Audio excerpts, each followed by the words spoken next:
parten a Lima desde diferentes puntos del país para llevar a la capital sus exigencias.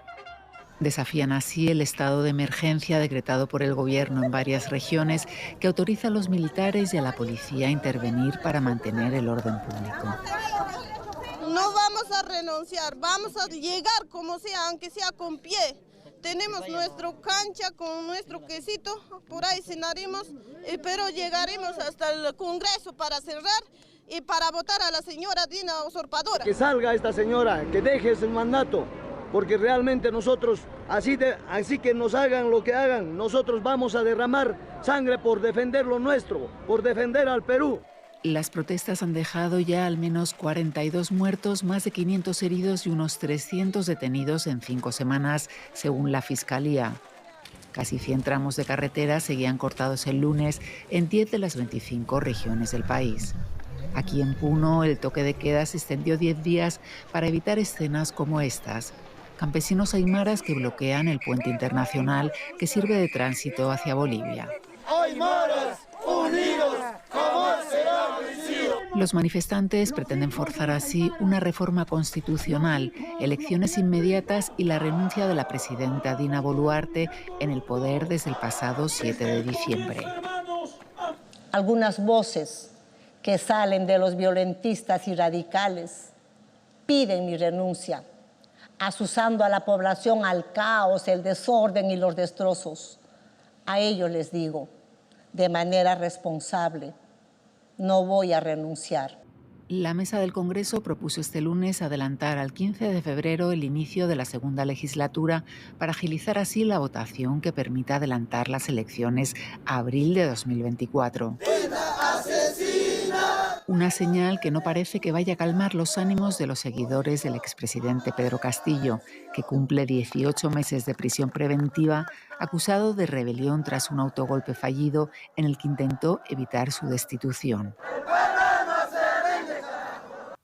Bueno, y teniendo en cuenta que en los últimos días se manejaron distintas cifras, hacemos un recuento de las víctimas mortales en el marco de las protestas en Perú, que ya son al menos 50. Esto según datos de la Defensoría del Pueblo de Perú, que desde el 11 de diciembre hasta la fecha contabiliza 41 civiles fallecidos como consecuencia de los enfrentamientos con las fuerzas de seguridad y 8 personas que murieron por accidentes de tránsito y hechos vinculados al bloqueo. Además, un policía falleció por un suceso de violencia en el contexto del conflicto. De esta manera se llega al medio centenar de fallecidos. Por otra parte, y en este caso, según cifras del Ministerio de Salud de Perú, son casi 700 civiles los heridos, mientras que según datos de la Policía Nacional de Perú, 442 agentes de las fuerzas también resultaron heridos en el contexto de las protestas sociales en poco más de un mes. Y nos vamos ahora directamente a Perú. Analizamos el tema con Juan de la Puente, periodista, abogado, politólogo peruano, director del portal digital Patada Amarilla. Le saludamos desde Berlín. Gracias por atender nuestra invitación. Un gusto. Buenas tardes. Le pregunto, los manifestantes piden la renuncia de Dina Boluarte como presidenta del Perú, pero justo hoy el presidente del Tribunal Constitucional dice que Boluarte tiene legitimidad y que se deben respetar los periodos. ¿Usted qué opina?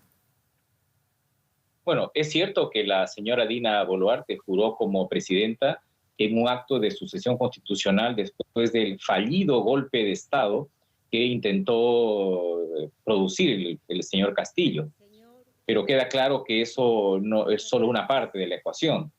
En los días subsiguientes, miles de personas, sobre todo del sur y del centro del país, se manifestaron contra el Parlamento para que se agilicen las elecciones, sean más adelantadas, lo más pronto posible, incluso este año 2023. Y luego de las muertes que se produjeron en Ayacucho y en Andahuaylas, sumaron a sus demandas la renuncia de la presidenta Boluarte. De modo que, siendo legal la sucesión constitucional, el clima que se ha organizado, que se ha producido en el Perú es mucho más complejo. Incluso claro, yo diría que los que marchan ahora no son partidarios del presidente Castillo, por eso piden elecciones adelantadas. Señor de la Puente, pero ¿está el país en condiciones para llamar a elecciones lo más rápido posible? ¿Están los grupos indígenas, por ejemplo, esos que están en las calles, listos para nombrar a su candidato? No, Lo cierto es que el Congreso, durante el tiempo en que ha estado en funciones, ha resistido la posibilidad de hacer reformas. Hoy incluso ellos dicen de que las elecciones podrían ser no este año, sino el siguiente año, para que nos dé tiempo a reformas. Lo cierto es que incluso haciéndose las elecciones en diciembre de este año, no están garantizados resultados que impliquen una renovación de la democracia, porque el Perú sufre una crisis de representación durante muchos años.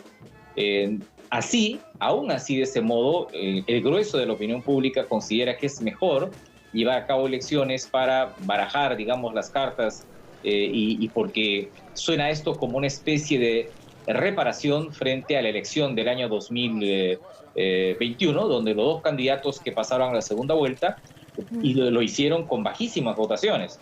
Castillo con 19% y Keiko Fujimori con 13%. Claro. En esa mesa donde usted dice que se están barajando las cartas, está también el diálogo. La presidenta peruana llamó hoy, por cierto, a ese diálogo para solucionar la crisis. ¿Es una opción viable? ¿Cómo se puede destrabar este conflicto? Bueno, el día que se produjeron los muertos en Juliaca y Puno, el lunes pasado, se llevaba a cabo la reunión del Acuerdo Nacional, que precisamente intentaba abrir un espacio de diálogo. Ese diálogo todavía es posible, pero tiene que haber cambios en el relato, y el principal cambio del relato creo que le corresponde al gobierno, porque si es que se absolutiza la violencia en las manifestaciones y señala que los que se movilizan son terroristas, es probable que los manifestantes y sus dirigencias no acepten dialogar con el gobierno. Y entonces el cambio del relato es muy importante para que se sienten las bases de un diálogo. Claro, bueno, hablemos de esos manifestantes que usted dice que no todos son seguidores de Pedro Castillo. La presidenta Dina Boluarte asegura que han sido chantajeados para que salgan a protestar. Algunos congresistas culpan a la izquierda radical de las protestas y de los bloqueos. ¿Quiénes son realmente? ¿Quién es esa gente que está allí en las calles? El Perú asiste a una movilización inédita de comunidades rurales, campesinas, populares, que además trabajan autónomamente en circuitos económicos y que son la expresión de un sector excluido de la sociedad, no solo hoy, sino durante décadas. No se puede tildar a esto como si fuese una insurrección o una rebelión. Se parece más a un proceso de insumisión, es decir, de un hartazgo frente a la política, frente al crecimiento económico que no ha redundado en beneficio para las comunidades del sur, de modo que estamos frente a comunidades organizadas que protestan, que creen que las elecciones adelantadas y que rechazan a la clase política limeña, centralista y nacional, y creen que esto puede traer mejoras. Podríamos discutir si son viables muchas de las propuestas, pero es evidente que estamos frente a una movilización genuina que, si bien es cierto, podemos cuestionar actos vandálicos, me parece que el país los valora positivamente, como ha sido difundido en encuestas en los últimos días. Muchísimas gracias, señor Juan de la Puente, desde Lima, por este análisis. Gracias.